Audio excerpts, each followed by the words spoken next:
Ibra di testa, Tonali, gol! Sandro! Meritato! Sandro! An hour and a half episode incoming. Hello, everyone, and welcome to another episode of the SempreMilan podcast. I'm your host, Ollie Fisher. Wait, what? No, hold up. Keep it like this for a second. No, put it back. Please put it back.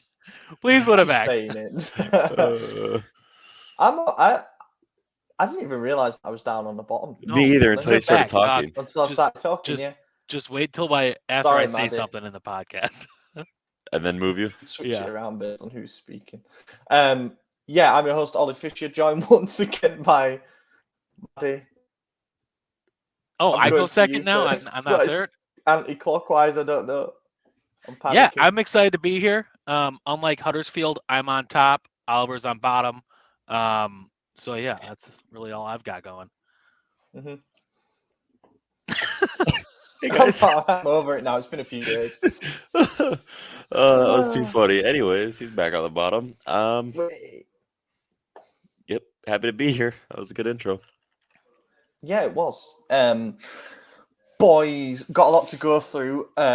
Even though, the season's finished and stuff, we thought we might be able to have a quiet few weeks, just reflecting and celebrating. That's not been allowed to happen. It hasn't been allowed for the past 10 years. Oh, that's right. Big football club too big for that to happen. But we'll start with some reflections on the last season, and then we'll come on to the obvious news. We're recording this a couple of days later than normal. We're recording it on a Wednesday afternoon. There has just been a sort of, I guess you call it a media appearance, like speaking to the media from the new ownership, and we will talk about that in due course. But yeah, first we wanted to go back through the last season and try and sort of wrap up as best we can the title-winning campaign that we did have. So we've decided that we're going to do player ratings for the overall season. We're going to go through each member of the squad. For those that it's applicable, there are some when it's not, they didn't play enough, etc. And we're going to give the overall rating for the season. There's going to be some agreements. I think there's going to be more disagreements. But, it's all fun and games, isn't it? Can you send us the list of players? No. Sweet. Raw reaction. I mean, you can look on the squad list on Wikipedia yourself. Yeah, well, I don't know which ones you're like, they didn't play enough. Like Zlatan didn't play enough. To be honest, I think Mirante was like the one who got a not applicable. And one more guy. Gabia, maybe. And no, not Gabia. Okay. The striker we signed in January who did nothing. Oh, yeah. Lazetic, yeah. Yeah. So we'll get cracking. Obviously, some players are going to require more discussion than others because some who did get a rating didn't actually play that much. But we'll dive right into it. Have we got a little overlay for this or not? Are we just going for it? Boom. There it is. Brilliant. Helps me for doing clips, you see. Yep. So let's start with goalkeepers. Mike Maignan. The question is, how high above 8 out of 10 are you going? Could you even see that I'm wearing them in? Was it visible? Yeah, okay, cool. I wasn't sure. Maybe you should do it again just in case people missed it. Yeah, okay. Mm-hmm. Mike Maignan. You mean please? Should we go in alphabetical order for this or something? So, you go first. Numerical. Oh, alphabetical for our names? That's weird. Yeah. Yeah, I thought we would. I just don't want to jump the gun and be like, here's the player, here's my rating, and then. Well, here's the player, Mike Maignan. Here's my rating: 10 out of 10. Woo! No, I give him honestly Are we doing decimals or no? Yeah, you can do half marks. Yeah, I'll give him a 8.7. Solely because he did have 8.5, 9, 9.5. No, 7. Okay. Solely because he did have that one poor game against Sassuolo in his return from injury, and he did miss 2 months because of injury. Otherwise, I would genuinely give him a flawless season. Mm-hmm. Madison's muted. Oh, Maddie, yeah. Oh, he's on the phone. He's on the call. He does have to work today, so yeah, he's in the middle of his job. I'm just drinking coffee. Respect to him, man. Respect the hustle. So I'm going with a 9. I was torn between an 8.5 and a 9.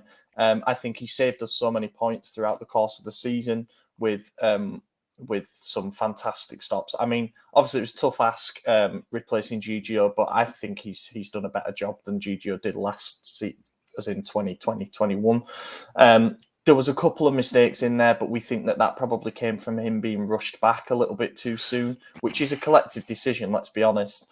And just generally, it was amazing to have a goalkeeper who was very good at distributing the ball as well. He had a couple of key passes leading to goals during the season. So, yeah, he gets a 9 for me. Great business as well at like 13 mil plus add-ons. Yeah, and as soon as the season was done, it seemed like he was announced. But I was going to give every player a 10 out of 10 because we won the league, and except for Salamakers, but I'm not going to do that. I'll give him a 9 out of 10. If we had Donnarumma still, I don't think we would have won the league. I'm shocked that I'm the guy wearing the Mignon jersey, and I gave him the lowest rating. And I thought I was being ridiculously high with mine. No, I think that he just came in clutch in so many games and made so many unbelievable saves that he just deserves a 9 out of 10. Probably the highest on the team. Yeah, he's up there. He's up there. Also, Maddie, you're right. He was announced on the 27th of May last season, or last year, so it's been over a year for him already. Yeah, like we were on the high of what we thought at that point was a ceiling for us of reaching the Champions League again. We were sort of buzzing, and then it's like, oh wow, kind of turmoil. GGO's leaving. We're getting a new goalkeeper that nobody knew too much about. He'd been mentioned as a target, but not that serious. And then next thing he was doing his medical, and now he's like an absolute fan favorite. I bet he starts for France in the World Cup. I think he should. I think he definitely should. Wins it. Lloris has been a bit more shaky in his form. Next one, Cyprian Tatarashanu. Who wants to go first? Me? I actually give him a 7 based on a different scale, more of his scale, because he was thrust into a starting role for 2 months unexpectedly, and he came up big in quite a few games. I mean, we lost one game with him in net. And I'm not counting the Champions League games because we were never winning those with him. We had opportunities if Mike was in them, but I think Tata actually did a lot better than I anticipated and probably most fans. I mean, I remember the day it was announced that Mike was going to be out for the 2 months. People were saying season over, that we were dropping every game.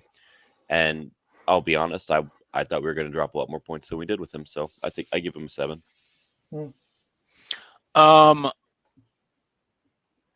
7, I guess. I don't know. He played it for what, a month and a half? 2 months? 2 months, yeah. Yeah. He had that big penalty save in the Derby. That's what, and that's the we one that still won the stands league. out. Like, he wasn't a disaster class, so. Yeah. Yeah, far from it. I think people had doubts about whether he's in match rhythm and all that kind of stuff. It can be tough for backup goalkeepers because when you've got a number one who is just so clearly the number one, he can go a long time without playing actual games. But I don't think he's let us down that much before. Of course, he did make one error of judgment. I can't remember which game it was now. There was one where he came for a corner and he just didn't get to it.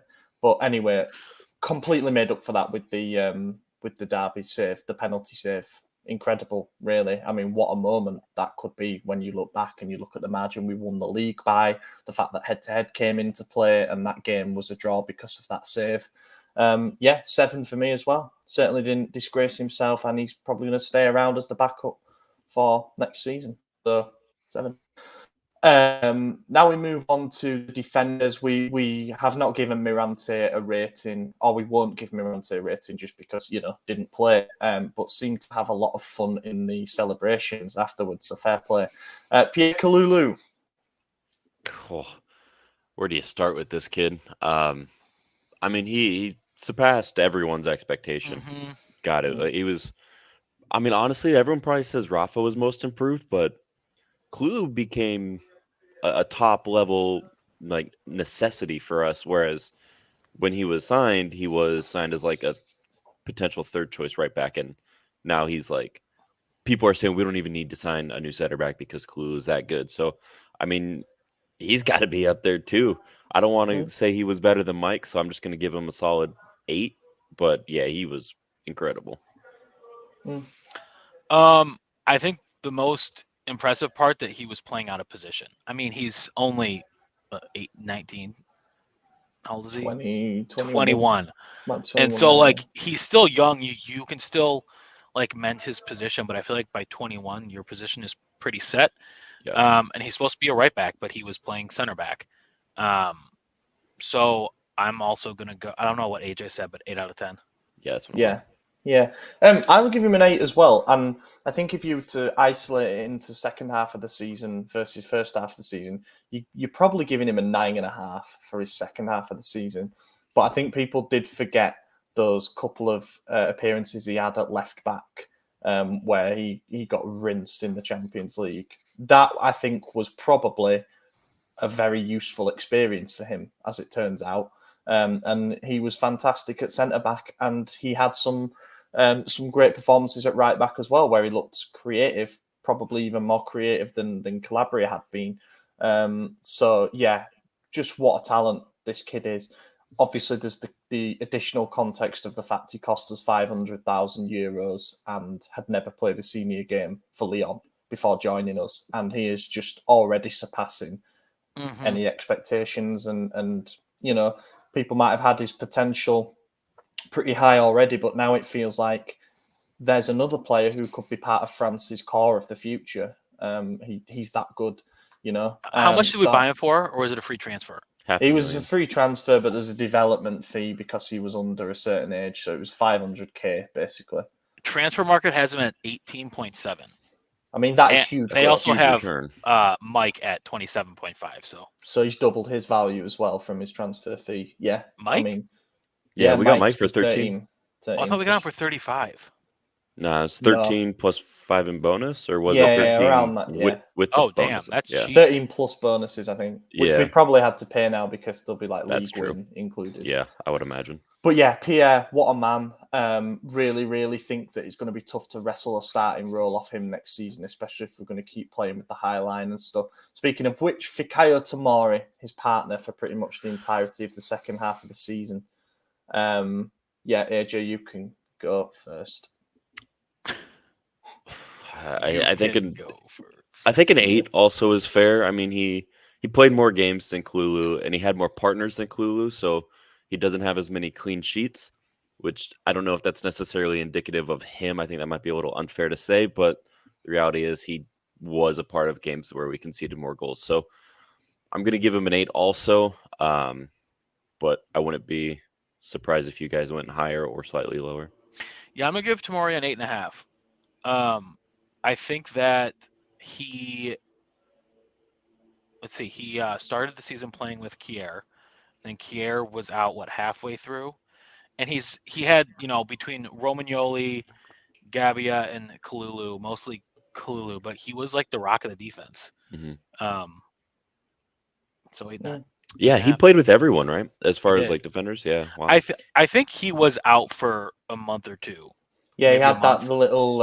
He was out for a month. He had that little clean-up operation on his knee, which is easy to forget because he feels like he was an ever-present. You know, I think he ended up among the top 3 in terms of minutes for outfield players, which shows just how reliable he was. I think it ended up being during an international break, so it didn't really hurt us that bad. Yeah. There was some. Oh, it might have been the Christmas, around Christmas time. But yeah, he was fantastic this season, no doubt about it. No matter who he played with, as you guys said, he was a rock. And I just think him coming in when he did in January, it feels like he's been here ages now, but he only came in January of last year on that initial loan deal. Since he came in, I think he's the player who has most influenced the way that we play as a team. Because before we didn't have as athletic and as fast and as aggressive as a defender as him, and allowed us to be able to play on the front foot a lot more.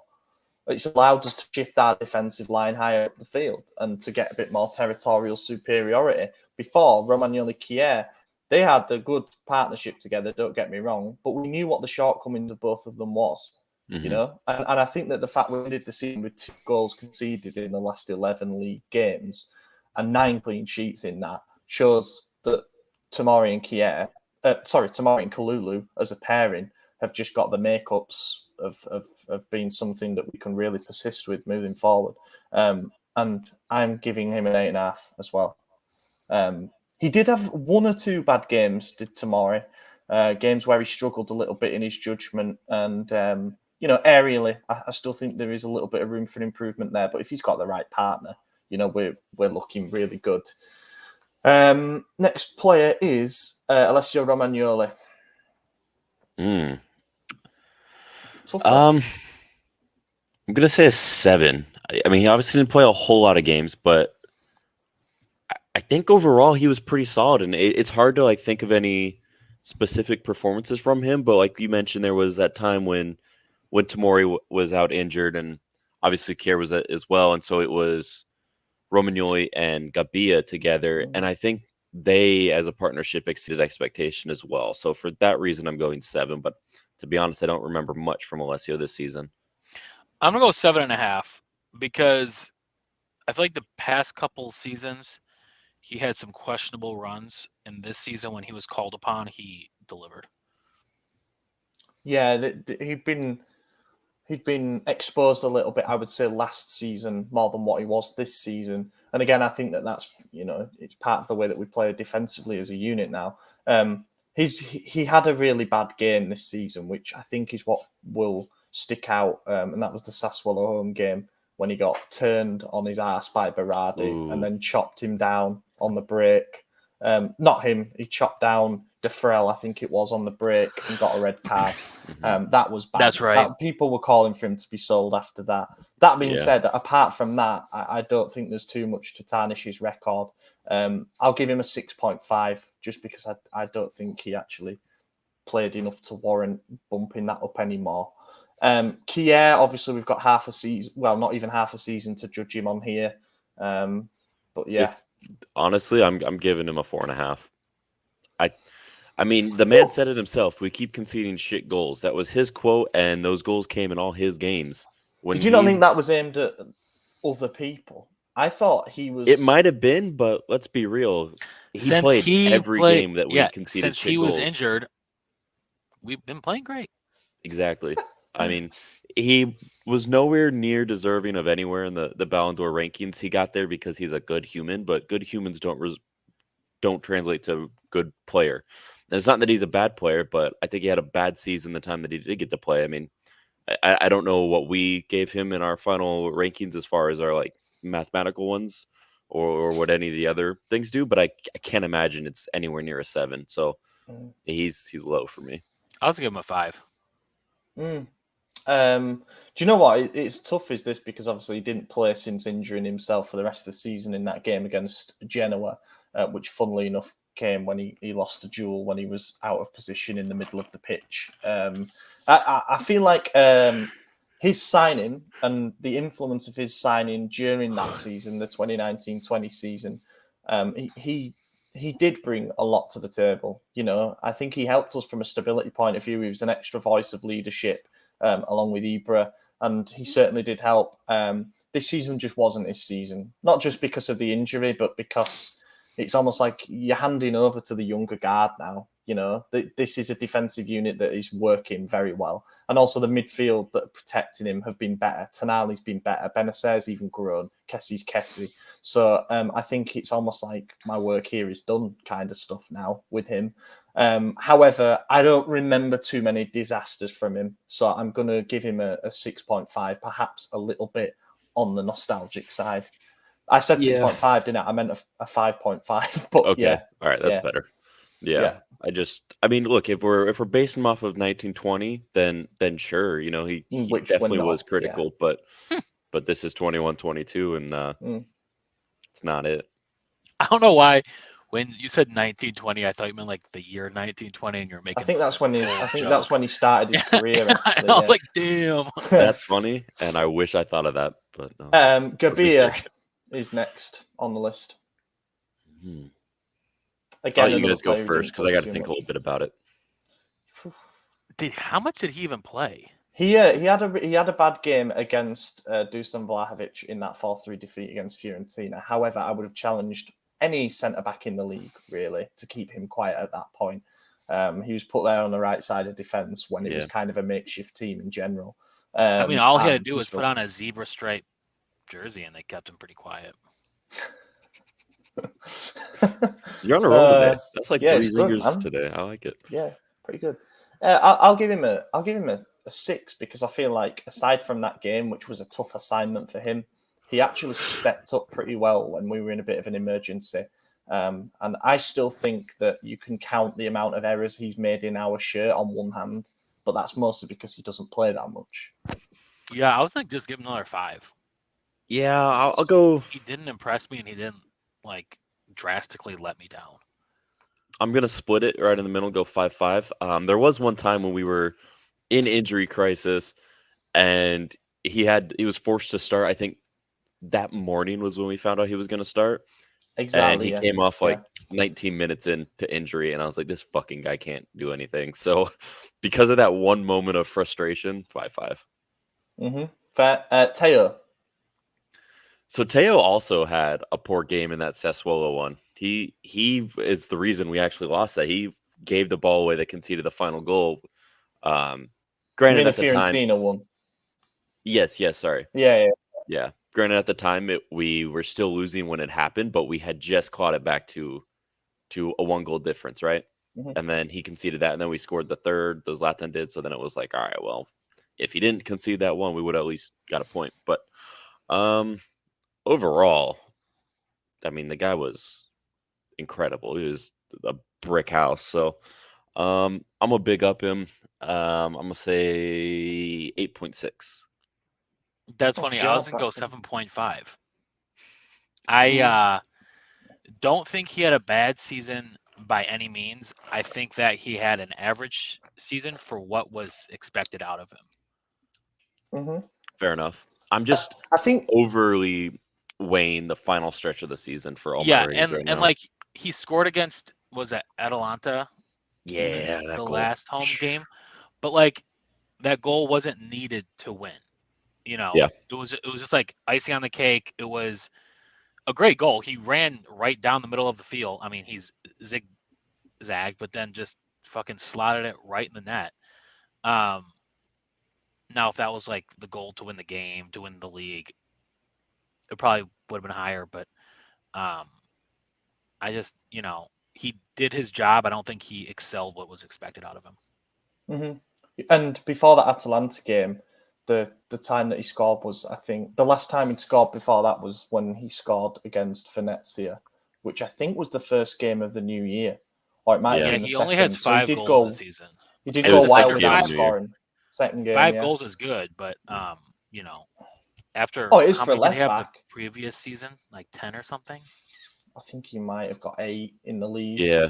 But yeah. He had a few assists too. He was definitely double digits in goal and assist combo. Now, of course, he formed part of a deadly left flank with Rafael Leao, and Leao was the man who was carrying the workload in an attacking sense. I do think Teo improved defensively, though, especially in that second half of the season, and especially in those last 11 games when, as said, we conceded 2 goals. You can't do that if your left back's constantly getting caught out of position. And I just think he's developing into something really special all round. He's capable of moments of brilliance, as we saw in the Atalanta game. He's become a leader of the team despite his age and despite the fact he only arrived in 2019 compared to some who've been here for longer. I'm giving him an 8.5. I think he could kick on again. He did have 10 assists this season across all competitions. So, like, that's good. That's a lot. Yeah. Sticking at 7.5. Florenzi. I'll give him a 7.5. I mean, he got the 3rd goal in a recent game, the one right before Verona. Yeah. Again, like Maddie said, not a necessary goal, but it was the icing on the cake. And I feel like every time he got called upon, he actually delivered. I thought he only had good games. I mean, he wasn't like nothing what he used to be. Yeah, it reminded me of his original days with Roma when everyone's like, "This guy's good," and then obviously he had his injuries and poor form, and then poor spells on loan and stuff like that. But I think he brought a much needed experience to the team, and to be honest, I always felt more confident with him in than Calabria. You got to remember as well that he played like at least three positions during the season. He actually started playing right wing, and then got moved back to right back, and then even played left back a little bit when we were struggling on that side because Ballo-Torre, who we'll come on to, wasn't necessarily giving the right guarantees, shall we say. But yeah, I always thought that he looked pretty good. I'm going to give him a 7. I think he did exactly what was asked and didn't exceed expectations at all. Two knee surgeries in the same season, keeping him out for a month each time is a little bit frustrating, and won't be surprised if that's bearing on the minds of the management a little bit when it comes to him being bought permanently. But I still firmly believe he'll be here permanently. And he still played in 30 games. Yeah. He came back on schedule each time, and when it's a minor knee operation, it's basically the same amount of time as like a hamstring injury, for example. So I can't give him too many demerit points for that, and I'll give him a 7 as well. Solid, reliable, experienced. I think that helped a lot as well. Ballo-Torre is next. This is fun. Yeah. This just makes me want to put in like the Snoop Dogg meme where he's like on the Breakfast Club and he screams at the mic, he's like, "Who?" That's what I'm thinking here. It's like a 3.5. I think he might have had one good game, but overall, like, bye, get out of here. Yeah, I'm giving him a 4. He did nothing.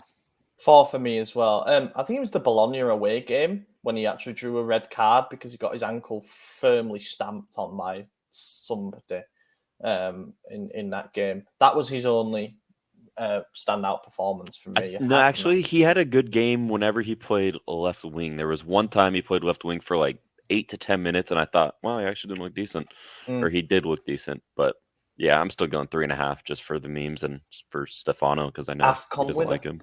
AFCON winner, yeah. Calabria is next. I'm gonna give him a 6.5. I always was a little like, what are you doing? You know, I mean, obviously he had that first minute goal against Atalanta in the first game against them.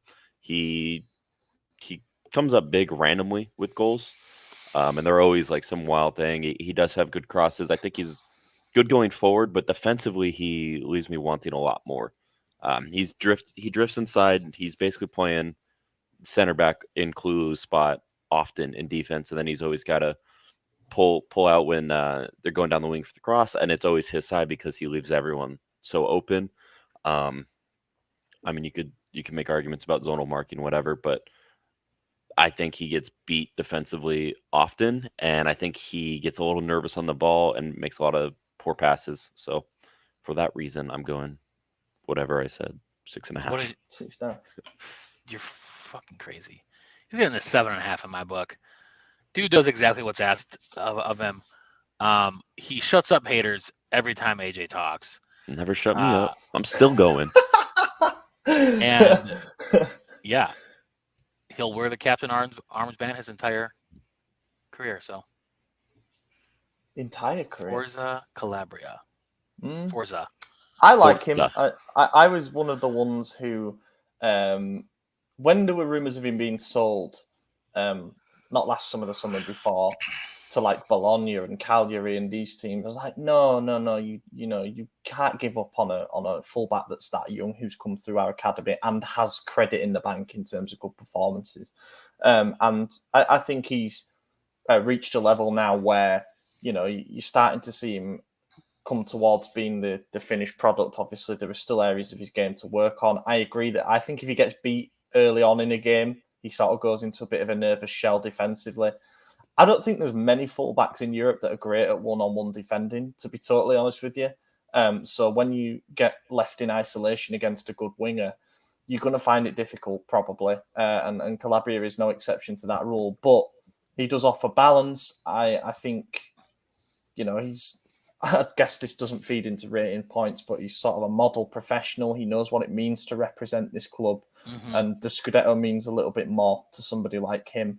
And yeah, I don't think he had many disastrous performances. There are people saying, we should be putting Kalulu there if we sign Botman, so we've got a bit more athleticism on that side. You can make your arguments about Calabria's attacking contributions dropping off a little bit in the second half of the season, but I think he's an important cog in the way that we work. So 7 for me. We're on to the midfield now, and we're on to Sandro Tonali. 8.5. I think 9. Sorry, go ahead. Wow.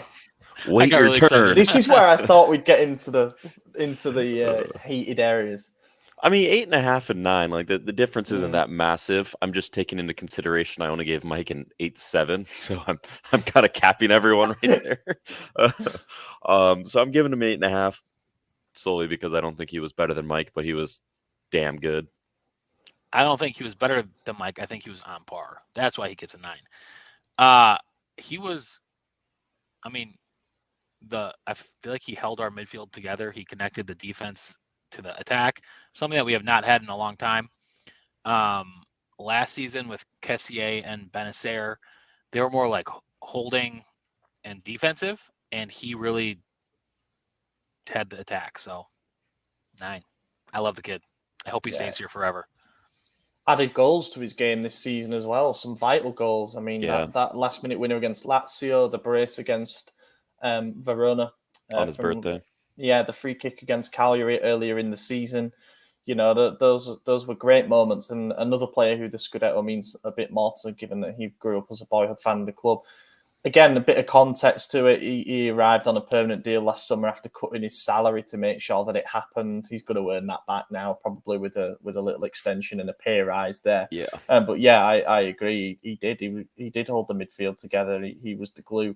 You know, he's not in the 9, 9.5, 10 category just because I think there were still some games where he struggled to assert himself a little bit, and Benacer shone that little bit more. But he had more outstanding games than anybody else out of those midfielders in the group. So 8.5. And next one is Benacer.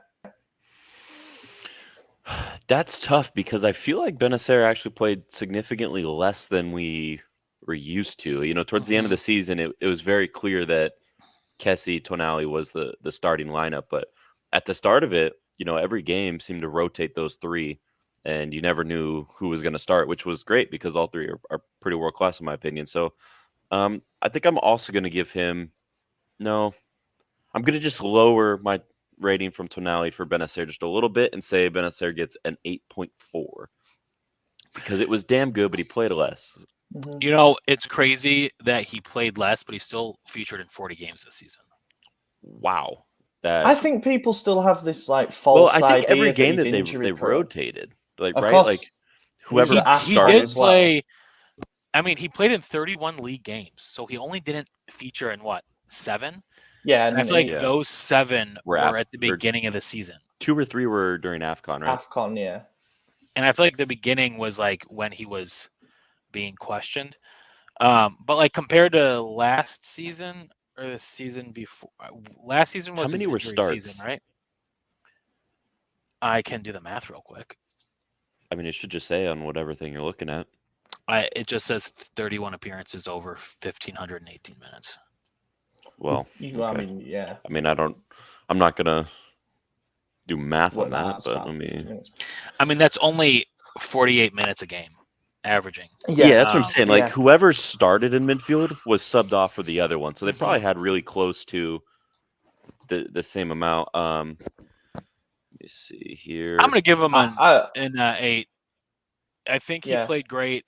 Next season, he's gonna get his starting position back next to Tonali while the new guys try and take He had 15 starts out of the 31 league appearances. That's good. Yeah. So like I said, it's 50-50. Tonali had near 50 or 15 as well. Yeah. His disciplinary record improved an awful lot. Tonali started 31. Wow. Holy crap. Yeah, it did feel like that. Yeah, Benacer, it was a season of growth for him, without a doubt. There were a lot of impressive performances where he was the man of the match candidate. Of course, he ain't an end product midfielder. You're not going to get that from him. However, he did score an important goal in the scheme of the season in that winner against Cagliari. And he also scored the winner against Bologna, I think. Yeah, he did. Yeah. He scored a couple of important goals this season. And as I said, disciplinary record improved. And I think his consistency improved as well. So I'm going to give him an 8. But you can make a solid case for him being half a point higher or lower, I think. Kessie first. I'm going to give him an 8-4 also, because that was clearly the guy that was rotating with Benacer, and I think that's because of how interchangeable they were. Kessie obviously was the out-and-out starter towards the end of the season, and he came up big with the final goal of the season. I don't want to say true professional because we did have the contract drama, but even after it was made clear that he wasn't renewing, that he was going to go to Barca, he still gave everything to the club and made it very clear that he wasn't leaving on bad terms and that he was going to fight to bring us a trophy. Is he even leaving? Is he going to go to Barca? We don't know. Hope not. Fingers crossed. Yeah. But you can argue that after he made his decision, he started playing better. Yeah, I think the drama kind of weighed on him.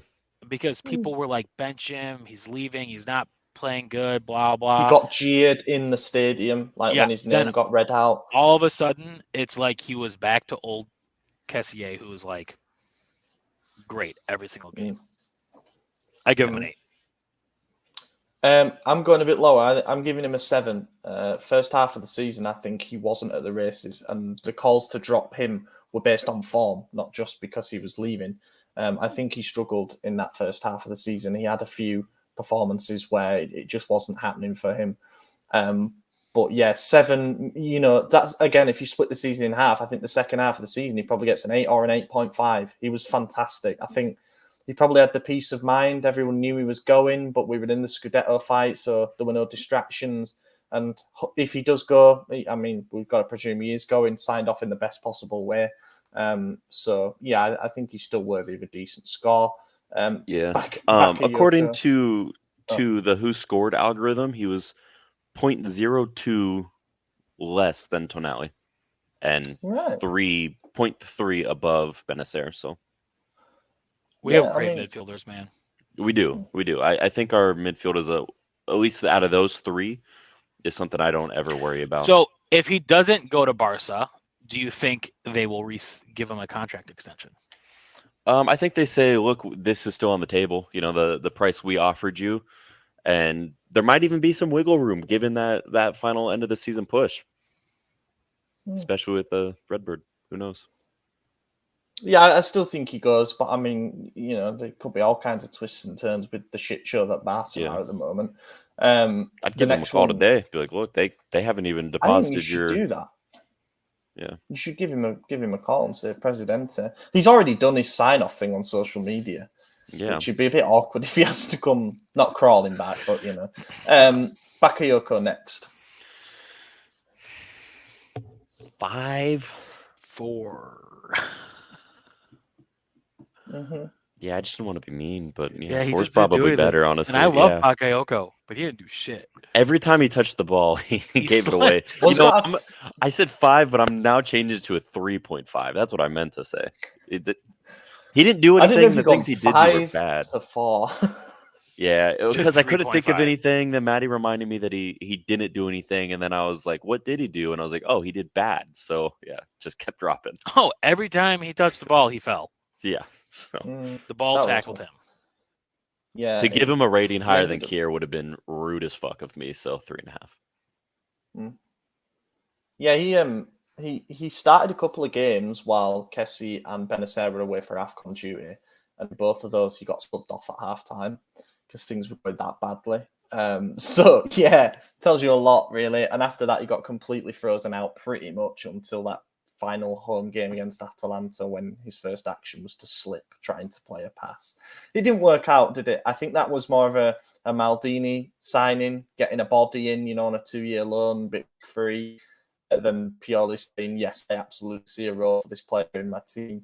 Krunic kind of ended up jumping above him even in the holding midfielder hierarchy. He gets a 3.5. Yeah. And good luck for the future because I think his loan's going to end. Krunic next. 6.9. Great man. Even with his wonder goal. That's why 6.9. I think it's a cool number, and he's a cool guy. So that's where we're ending. He's gonna get a 7 from me. 7, yeah, absolutely. The versatility man. Towards the end of the season, became the preferred attacking midfielder, and he does a job, man. And he's, again, professionalism and stuff maybe shouldn't feed into the actual raw rating that you give, but I feel like he's almost won the fans over in terms of what he can offer to this team in multiple roles. And for that reason, yeah, I'll give him a 7. So I don't think he's the best technically by any means, and I don't think he's going to score you 8 to 10 goals a season or anything like that, but he does a job, especially off the bench. If we get the number 10 role right next season, he could be very useful off the bench. Then we've got Brahim Diaz. Yeah, that's going to be a 5-9. I had such high hopes for him. I bigged him up massively. I think I even said he was going to be our top assister and goal scorer.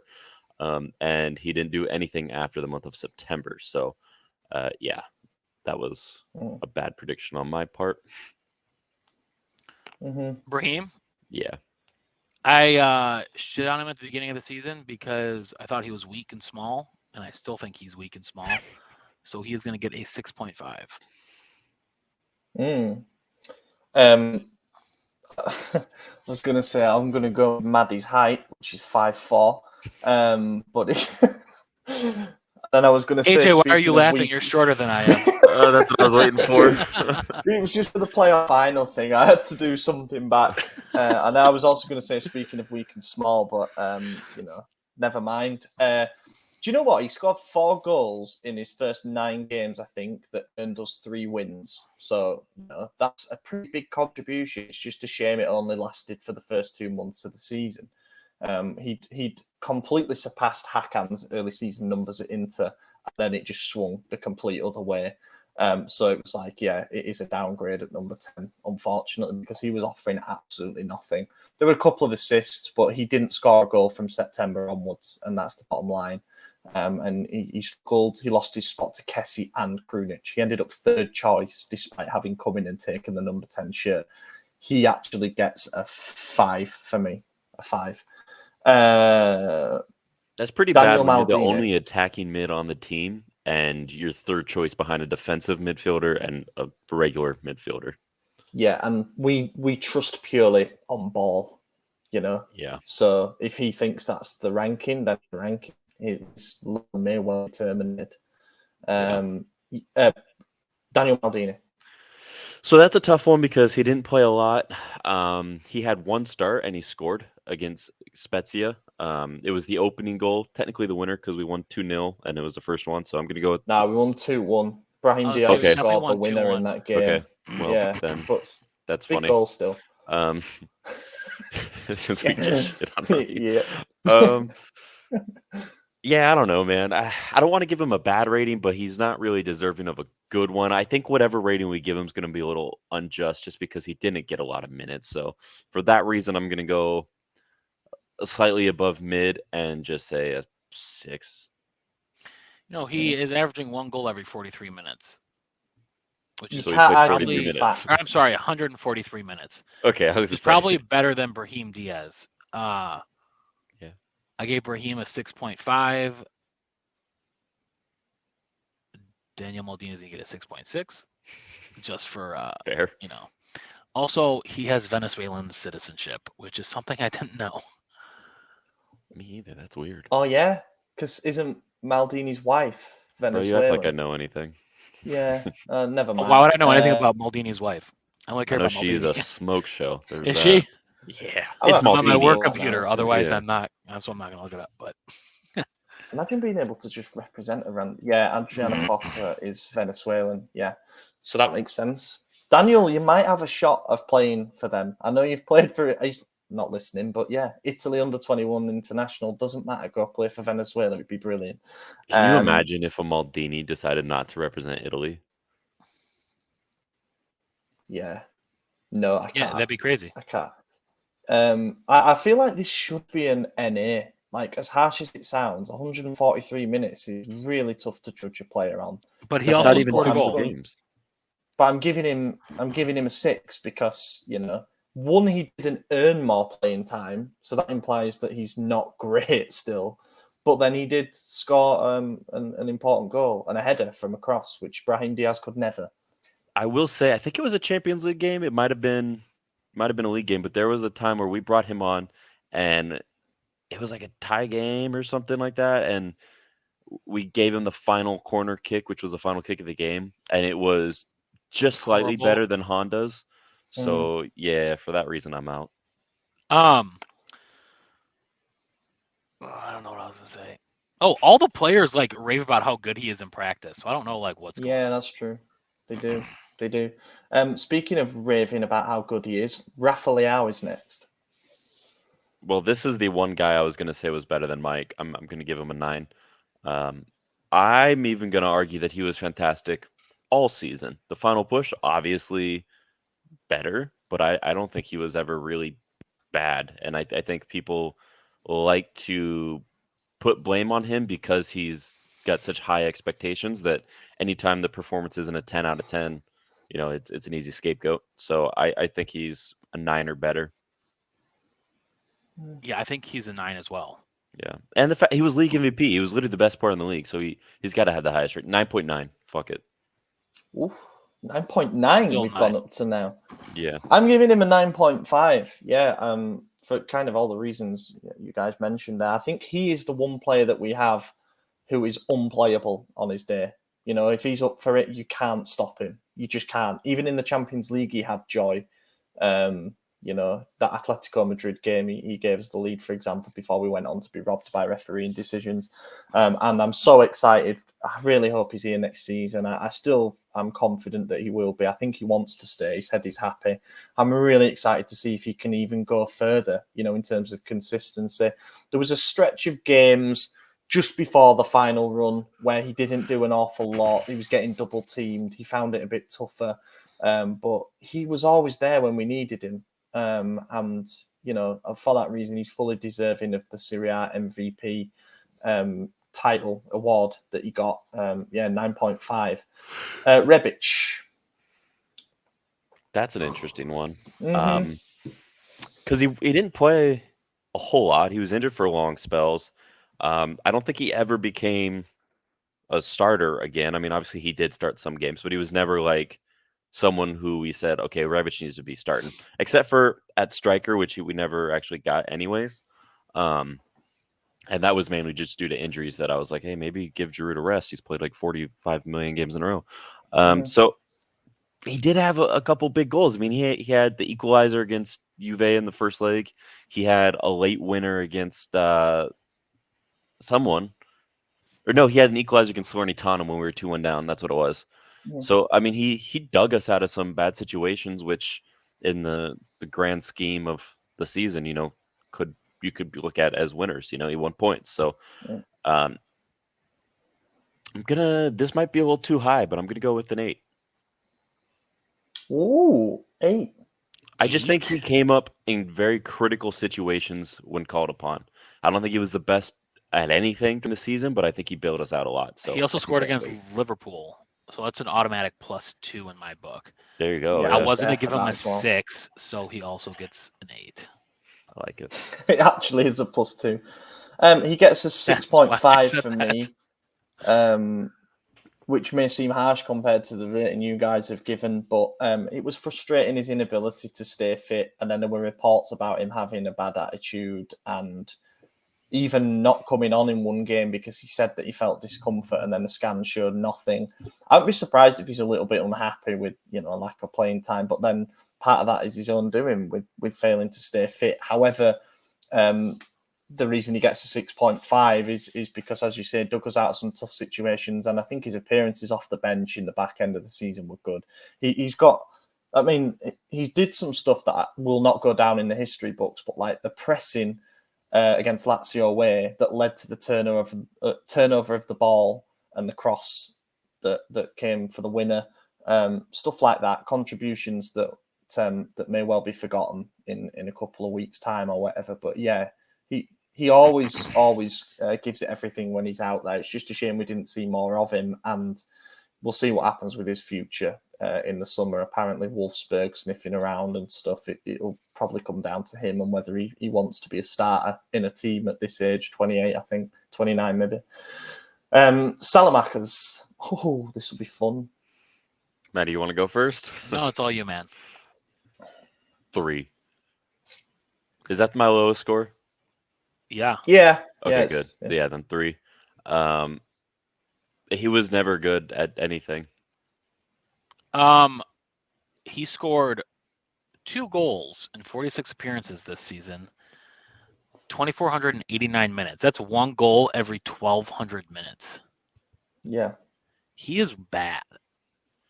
Yeah. I don't think he deserves a 3. I think it's more like a 1.5. I don't know, man. This is a tough one because I think when he had that half, obviously came from Anderlecht on a loan and then it was made permanent. And in that post-lockdown run, even though he wasn't scoring goals, you could make the argument that, okay, the left side was where we did all our damage and Salamanca's gave us balance because he was running around a lot. It just doesn't feel like he was actually that key a component at all, in terms of our tactical approach and everything. And yeah, I mean, one of his goals was against Salernitana at home. So it was essentially 1 goal. And it didn't happen for him, did it? He lost his starting spot to Junior. I don't know. I won't be surprised if he's not here for next season. And unfortunately, yeah, he gets a 3.5 for me. Didn't score several own goals, and I think that's the reason why I'm not giving him a 1. Messias is next. Yeah, so I'm a little biased. I mean, the guy won me money, but he was our most prolific right winger since Suso, and that's not saying much, but it does say something. No one believed in him. He's got that great story, but that story is probably why everyone's like, he's 30 years old, just starting his career. What is he doing? He's not a real player. And fully understand that. Taking it all into consideration, he won us our only Champions League game this season. He's won us multiple points. He would have won us a Spezia game if that poor call wasn't there, which would have wrapped the league up a week earlier. So I'm going to exaggerate a bit here and say an 8, even though I'm fully aware that he had a lot of shitty performances. I don't think he deserves an 8. He doesn't. I'm not going to be like, he deserves a 9. Let's just keep giving fake ratings. He scored a goal every 300 minutes, which is every 2.5-3 games ish.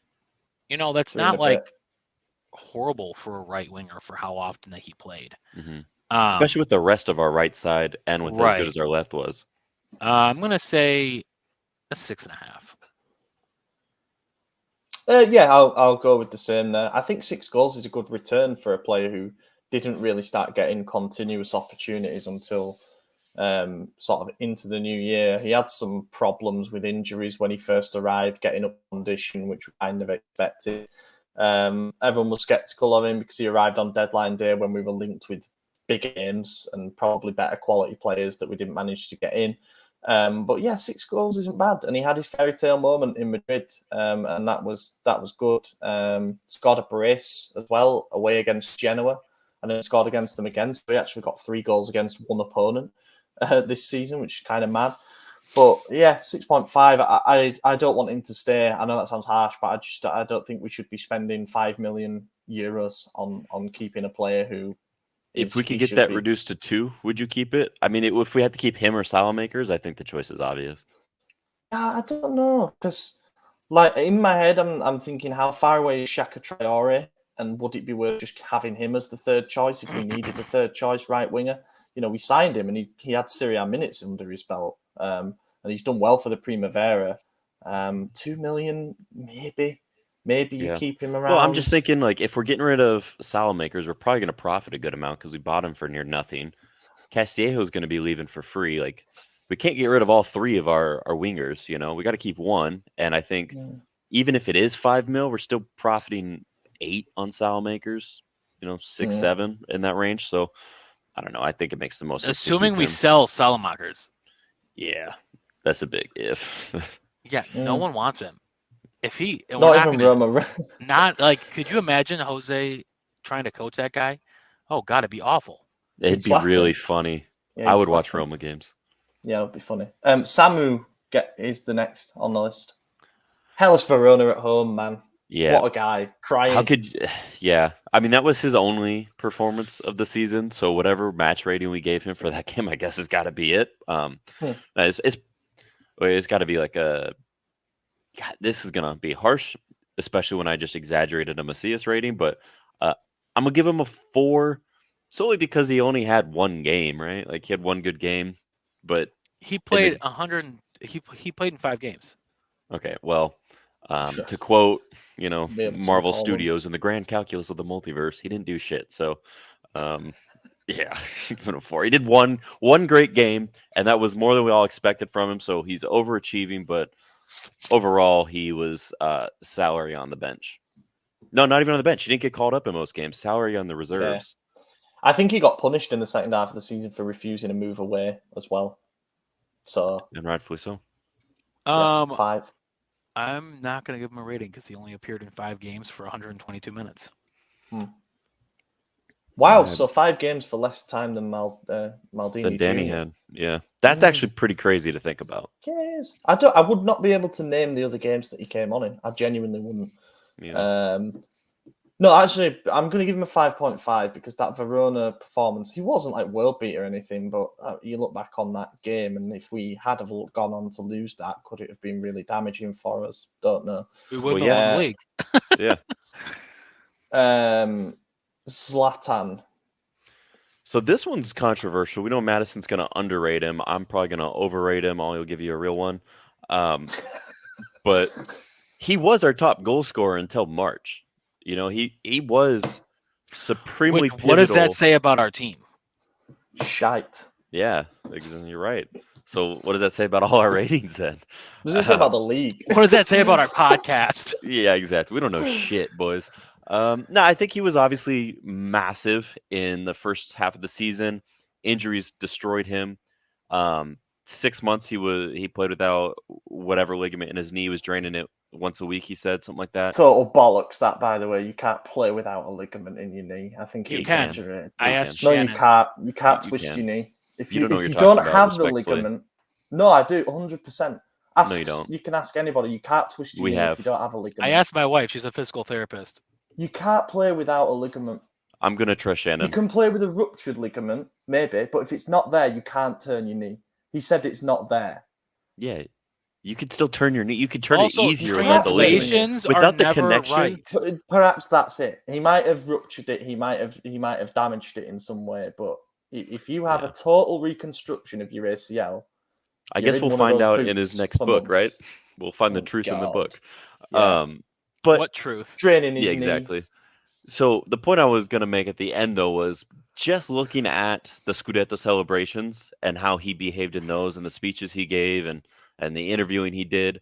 I think it's abundantly clear how important he was in the locker room all season, and that's why the management's okay to renew him again, knowing that he's going to play 8 games.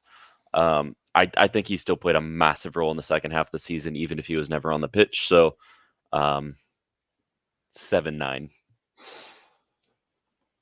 Maddie's 3. Nah, I'm gonna give him an 8. What? Oh no, he's done that. What is happening? I was gonna go between 7.5 and 8, and then I was like, I'm just gonna go up above AJ. Maddie's gonna tell us how many minutes per goal he averaged. No, I think that he played more of like a leadership role, and I think that is actually like a big factor in why we won the league. Agreed. Mm-hmm. Yeah, and to play for 6 months with knee trauma, whatever it was, draining it every month and stuff. Fair play, like he went above and beyond for the cause, training once a week in that time. 8 goals, I think, before the middle of January is what he managed, and he does make contributions when he's able to get out there on the pitch, but off the pitch as well. He's massive from a leadership point of view. 7. Which, AJ, do you remember when he had jumped in the air and me and you were like cringed? Yeah. It makes sense now. It makes a lot of sense. Yeah. Giroud is the final one on the list. Wow, we're already done. I say already, it's been an hour. It's an hour. Hello. Giroud's got to be an 8 as well. He filled in for Zlatan so much more than I think even he expected to. I think he was told he was going to be rotational with Zlatan, coming off the bench most performances, and he ended up starting the entire second half of the season at 35 years of age. He's not the physical specimen that Zlatan is. He's not going to play into his 40s. We know that. Some would argue he's a better physical specimen. I mean, well, most women, yeah. He's a good-looking man. So for that reason, 11. No. I think I'll give him an 8 as well because he came up big in a lot of games. He played more than he should have. I know I shitted on him a lot towards the end of the season, but that was just simply exhaustion. I don't think he could have given us any more than he did. Yeah, I think an 8 is fair. If we go into next season with him as our starting striker, we will not win the league. Yeah, I agree with that. Fucked. Yeah, no chance. That shouldn't happen. Scored some massive goals though. Yeah, as you alluded. I mean, a brace to win us the league. Yeah, that derby game as well. You know, that was the brace that kept us in it. Scoring the winner away against Napoli again when we really needed the win. Scoring the equaliser against Lazio that ended up propelling us onto a victory. He's a big game player, but we only have. But there was no in between. 2 of those a season. There was no in between with him at all. He was either useless or he was the most useful, whatever you want to say. 7.5 for that reason. And I agree that towards the end of the season, he was physically cooked. So, you know, he saved his contributions for when they were most needed, you could maybe say, if you're being nice. But yeah, he will play a role still going into next season, but he can't be our starting striker. He just can't. And I do feel sorry for him that he had to play so many games like that. I think he started at one point about 16 games in a row. Tough ask that. That's it. Player ratings. I guess, is there anyone else to rate purely? Yeah, I was going to say Pioli, and I'm going to give him genuinely a 9.9. I think even when I was confused by his decisions, they worked out. I think he got it right just about every single time. Yeah. The times we got it wrong were the times that the personnel wasn't there to give him any other option. I'm going to go 9.5. Yeah, same. I mean, the only thing that you can maybe add to it was if we'd have done better in the Champions League. We know that we were robbed a little bit in a couple of those games, but can you manage certain things better? There's like perhaps another little bit of improvement to be done there. But overall, God, yeah, he got so much right. He's still maintained that he's learning on the job. You know, he's adapting to the right situations, using his squad to the best of their ability. And to say he didn't get backed in January and to say the last summer market was without any huge and unexpected expenses, he did an amazing job to get 86 points and to win the league. That's astonishing. And he was the best manager in the league this season. We held our nerve. Right, yeah, that's it. Talking points. There's a big one. Talking point. Before you start, I'm going to say, go on your RedBird rant. I need to pee so bad, so I'm just going to mute myself, and you do your thing. Great. Should we just talk shit about him for like the next 2 minutes? Yeah. He's so short. I didn't know that you were like taller than him. I might have put you the same height. We talked about like we're both 5'10". Yeah. And we're sitting at the bar and he goes, "Am I shorter than you?" And I was like, "I don't know." And we stood up and I was just like, yeah. Oh, bless him. Right. We'll talk about RedBird from your perspective, Maddie, because they're involved in Liverpool. What are your thoughts? I mean, if they bring us trophies, I don't care. But they can't really be involved with Liverpool and own us. So, like, I think something's going to have to change. It's allowed, apparently, because they own a percentage of the holding company that owns Liverpool. But I'm not upset by it.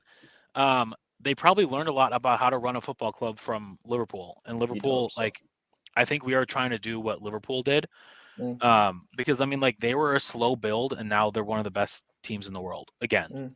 So, hopefully we follow that same trajectory and business plan. But I'm really excited for this summer. I think that they are a good ownership to kind of change to right now, because winning the league doesn't mean anything to Elliott. Like it does because it's a good accolade, but like they're not football owners. RedBird want to be in the football business, so when they have a team that wins the league, they're going to start investing more. Elliott's farewell letter sort of suggested they'd become sentimentally attached to the club, but you're right, they're not usually involved in sports. So right. Well, they're staying on the board.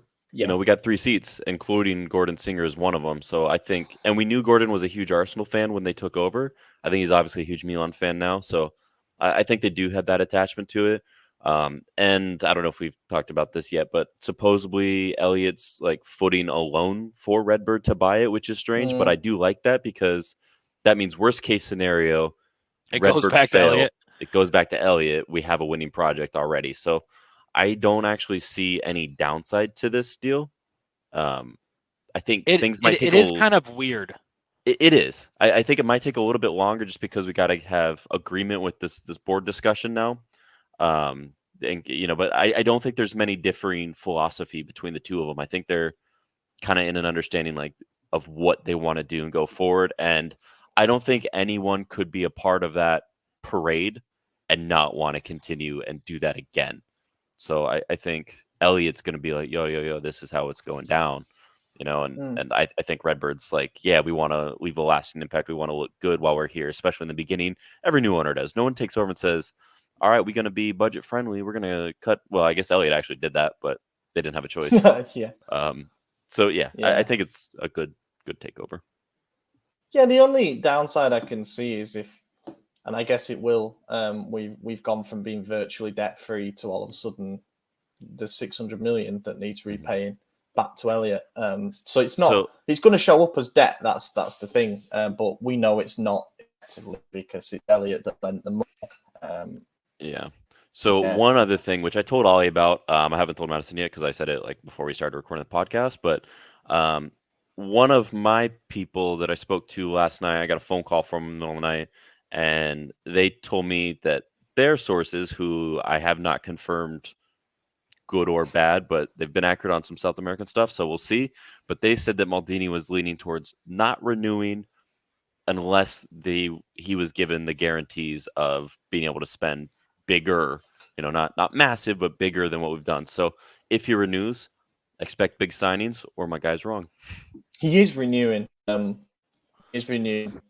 had a discussion apparently, and it was a positive discussion. And Jerry Cardinale, like one of the first things he said in his thing to the media earlier today, was going forward with Maldini. Like, it's beyond all doubt he'll be here, which is great news. I just hope there's no false promises involved in that. And you're going to be told, there's money available to sell someone. I'm really happy that he didn't come out and was like, we're going to start spending money, because then clubs are like, oh, they want to spend? Let's fucking up the ante.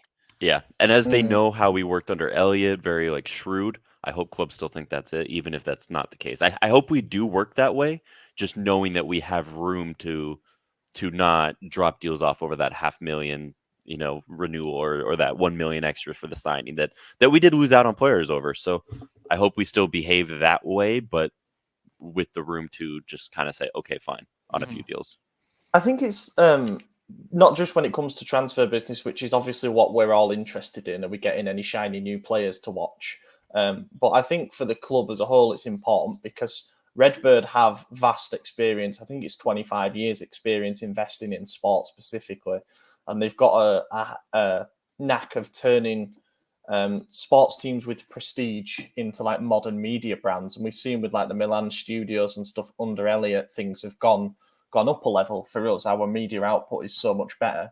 But, you know, who was it who said? I can't remember. There was a journalist who said that whoever buys the club from us at the moment is getting the keys to a Lamborghini. It's like we already think things are pretty good at the moment, but the potential is there to go even further and to really take this thing to the next level. I think to do that, you need an ownership, a fund that are very interested in the sporting world specifically. And I think that's good. I think we'll become not just a sports club, but a global media brand. And that is important because you need to keep the money coming in. You need to generate the revenue. And a big part of that is the stadium as well. Obviously, it goes without saying. And Inter have no money. a ruined at the moment by the sounds of it. So I wouldn't be surprised if we start exploring the possibility of building our own stadium again. He's already been to visit the mayor of Sesto San Giovanni, which is the alternative site apparently for the new stadium. So yeah, if that's what it takes, let's get it done, because we have an opportunity to leave a rival behind if we go out and do that kind of thing. And there was some reassuring quotes. They're all on our website, so go and read them if you haven't already. But all very encouraging quotes from Jerry about recognising the work that's been done already, the importance of the relationship with the fans, the importance of building on what Maldini and Massara have done already, and Gazidis, obviously, and everybody else behind the scenes. So we've got to give them, support until we have a reason not to. So we'll see. And Sky are reporting that RedBird are active and in charge immediately. So work on signing of renewals, work on transfer targets can begin. Well, he's staying in Italy until Friday, so I would imagine there's some business. So there's no transition period because Scaroni came out. But I don't like Paolo Scaroni. I can't remember if I've said it on this podcast before, but he only seems to say things that are unhelpful and cause doubt, or speaks about the stadium. But yeah, he came out and said, I hope that the management can work effectively on the market, because it could be a few months before things are signed, sealed and done. And then the next day it is signed and pretty much done. But the most important thing is that they've got decision-making power immediately. We can get to work on the market. There will be no transition period, like formally.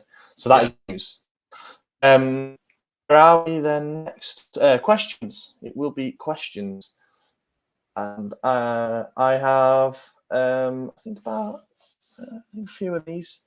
I imagine most are already about the takeover. So yeah, we've got a couple of questions about whether the takeover will affect the market, but a couple of others too. So Hassan, who has actually got AJ in his name, so you might want to check that he's not stealing your identity.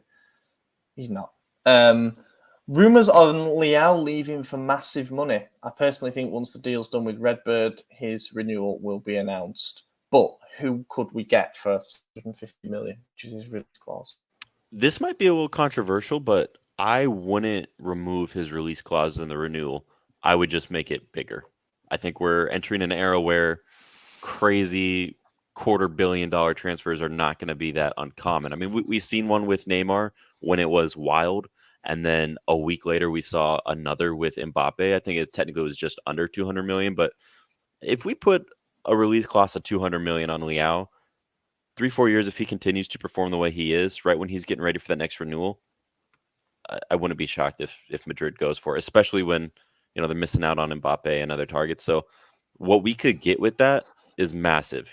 We talked about how the management likes to play Moneyball.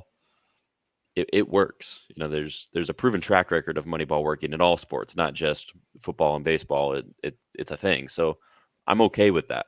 I'd hate to see him go. I hope he's a legend here for a long time, but the money is critical to a club. You look at the similarities between Liverpool, who obviously RedBird have experience of how their model works. They sold Coutinho for big money to Barcelona. And, you can look at the signings they made after that and say what worked, what didn't work. But I think they knew when to pull the trigger on a deal that was good and was going to then enable them to bring in 4 or 5 big signings, to just generally boost the level of the squad and mean that you don't miss a player like that so much. And they've been all right since. They've won Champions Leagues, they've won a league title. If you look at the 5 most, well, maybe not 5, but if you look like the 10 most expensive transfers in world football, outside of Mbappe and somewhat Neymar, they've all been flops. Gareth Bale, I guess he's not a flop, but the injury rating, you'll get Hazard flop, Mbappe flop, Dembele. Was his contract? Are you talking about? No. He was signed from Monaco for 190 million. Oh, it just was a loan the first season. I forgot that he was originally at Monaco. Yeah. Okay. And Neymar has performed well for his goals to game rating. It's just his games are so low. He doesn't play enough to really justify that price tag. But besides those two, Kaká, yeah, but that figure isn't even. But that's not even top 10 anymore. Like, yeah, but at the time. Yeah, it was, and he flopped at Madrid. Thing is, like, if Real Madrid are going to spend 150 million on you, you better be really, really good for a few seasons. And Yep. that is an awful lot of pressure. Also, what I don't get is they've got one of the best young left wingers in the world themselves at the moment in Vinicius Jr. So you tell Leao on him being sub, you're going to move Vinicius Jr. Like, are they doing this just because they need a Galactico to unveil? Is he even that? Is he even viewed as being world class outside of Italy or outside of those who watch Serie A? Maybe. But the thing that helps that is the links to other elite clubs, and that's it. I mean, we all know the immense potential that he has. And I think that he could do it in any league. I really do. If he went to Man City, I could see him doing bits because he has that kind of skill set that he's mostly reliant on actual natural talent. Every player has their price. They just do. If you ask Spurs fans, let's say, some of them will come back and say, well, Harry Kane, you'd want 100 million, 150 million to sell him. But, every player ultimately has their price. So I don't think we can ever deem Leao to be unsellable. However, if you're RedBird, it doesn't send a great impression if you sell him instead of renewing him. That ain't the first move you want to make. Yeah. It's not. Right. If you want 6 million a season to renew, if it goes beyond that 6.57, you've got a tough decision to make then. But who's to say that RedBird are in agreement with the salary ceiling or that they don't want to raise it? So maybe it then becomes possible to do that kind of thing because the wage bill has got to go up again at some point, which reward these players to grow to something a bit more than just young talents. Agreed. Next question then.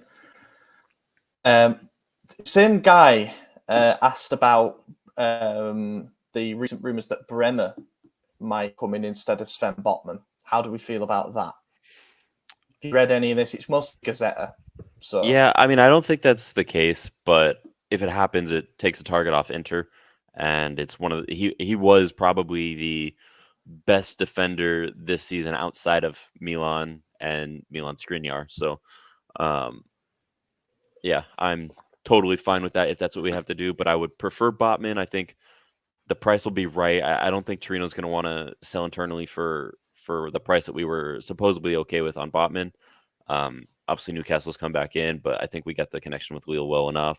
And with the Renato thing as well, I think Botman's the way it's going to go still. Yeah. I would hate for the banter if Newcastle got Botman over us.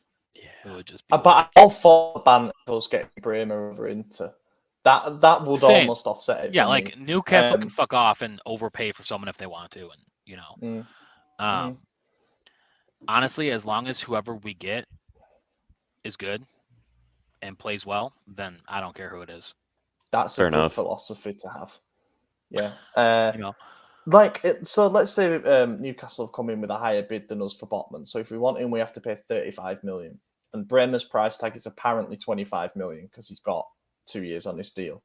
I'm in favour of spending 25 million on Bremer and hopefully having that extra 10 million of budget. You're getting a red defender who is a mould that could be very good for us and knows the league already. And then you've got a bit of the extra budget. But I just think it's going to be Botman because I think there's already probably been a package deal involved in transfer fee terms involving Renato Sanchez. So interesting to see if that one moves towards Bremer because, we've just spent the last few months presuming it's going to be Botman. And now we would have to completely change our evaluations. We got quite a lot of questions on Rafael Leao. This one comes from HD Hossam. We've been recently linked with Enzo Fernandez, and since he's young, do you think the management considers him as an alternative to Renato Sanchez or a squad depth option for the future? Now, I'm going to take a punt and say you two don't know who Enzo Fernandez is. Wrong. He's a guy from Argentina, right? River Plate. Yeah, all right. Good. River Plate. Is that how you say? No, it's Plate, but still. Yeah, Plate, I was going to say. I was like, Yeah. Plate's an English word. You should get that one. That's a bad translation. They got their name as a club because shipping containers got sent to Buenos Aires that said Rio de la Plata, and they translated it literally to River Plate, but it actually means the Silver River. So it's a bad translation. There you go. The more you know. That is one piece of useless knowledge I did not need to know today. There you go. But I'm probably never going to forget it now. And how to pronounce press anyone. Nobody knows who that is here. But anyways, Enzo Fernandez. You've got enough on your plat. Enough on my plata. Yeah, I'm okay with the signing, actually. I think he's a decent enough player. I don't think he's going to be a starter. I don't think he'd be a replacement for Renato Sanchez. I think he would absolutely be that depth player that we probably need. I mean, we want to win the Champions League. Like, I know that's crazy to say a season into it or 2 seasons in, but that is the next objective. Maldini's made it very clear that winning the Scudetto wasn't it for him, and it's UCL. So we need more players. We're gonna sign some bodies, and yeah, I think he's a good body to add to the squad. I agree. I don't want to overpay and have him under deliver like Paqueta, and just put too much pressure on him. So if we do, I hope that he can handle the pressure. Also, I will predict that we win the Champions League within the next 5 years. I love it. Clipped. We should go for Enzo Fernandez, definitely. Like he's real. Now, I haven't watched every single River Plate game, but people that you trust to give their assessments on the player all say he's really good. I have looked at videos because I didn't know that from a central midfield position, he scored 8 goals and got 6 assists already this season in like 18 games. So that's really good numbers for someone playing central midfield. I think he could be a good 10. Like with the way that we operate with a 10, they're not like a Dybala type necessarily, who's always going to be in and around the box. Like they're required to do a bit of dirty work as well. So that's why I think we've been talking about Renato being a 10. Or someone of this Fernandez mold. But like, if there are young talents in South America and we're getting reports from our scouts in South America saying this guy's good, by the way, like use it eventually, sign a player. I mean, he's got a 15 mil clause, which is a drop in the ocean nowadays compared to the 38 we had to pay for Paqueta, just as an example.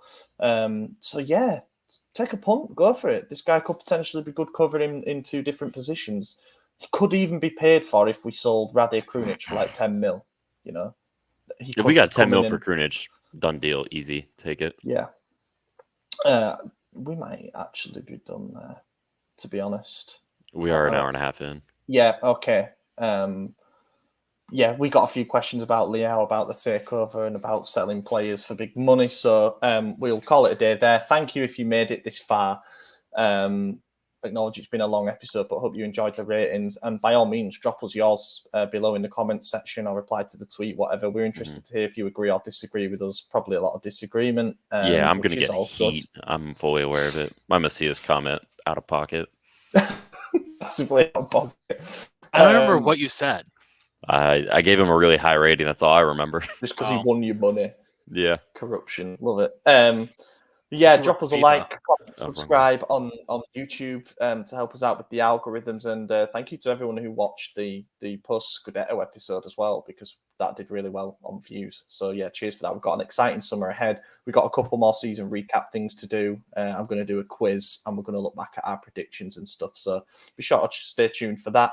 But yeah, I've been your host, Ollie Fisher. AJ. Yep, Torger45. Happy to be here. Good stuff. Edward__Toth. Yeah, thank you for watching, everybody. We will catch you in a week's time. Eccolo Ante in area di rigore, Ante, Ibra, gol! Vediamo se è buono, ce lo dà buono, ce lo dà buono, ce lo